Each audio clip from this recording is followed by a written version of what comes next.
An NSA protest movement called Restore the Fourth, referring to the Fourth Amendment of the U.S. Constitution that protects against unlawful searches and seizures, aims to end unconstitutional surveillance. Reddit, Mozilla, WordPress, and 4chan are among the big web names backing the protest, which will take place on Thursday, July 4th, along with the Independence Day celebrations. Almost 100 events have been planned across the U.S. in cities including New York, Washington, D.C., San Francisco, and Los Angeles. Between 10,000 and 20,000 people are expected to take part in the protests in the nation's larger cities.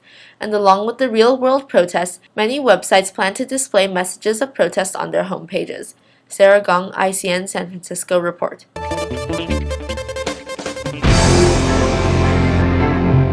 China is warming up to the idea of joining the Trans-Pacific Partnership, the US-led Asia-Pacific Free Trade Agreement.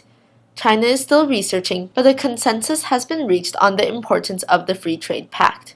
The TPP was launched in 2010 to strengthen trade relations with the Asia-Pacific region, and Japan was approved to join in April. There are currently 11 nations involved. With Japan, the TPP will cover 40% of global economic output and a third of worldwide trade. The Obama administration hopes that talks can be concluded by the end of the year, but many trade experts believe the talks will continue into 2014. China has said that it will observe the TPP's progress but has not made its position clear.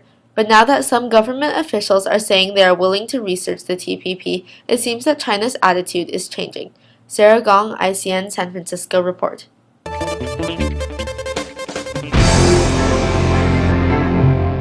Two men who become free of HIV infection after bone marrow transplants have stopped taking AIDS drugs without any sign of the virus returning, according to the scientists. Talk of a cure is premature, the doctors told the International AIDS Society conference in Kuala Lumpur, but the news will raise hopes that progress can be made toward a treatment that will not only keep the virus at bay, but eventually eradicate it. The two men who had long-standing HIV infections were given bone marrow transplants at the Women's Cancer Center in Boston because they were suffering from cancers of the blood. Tests showed that as their own cells were replaced by cells from the bone marrow donor, the levels of virus in their bones steadily dropped to undetectable.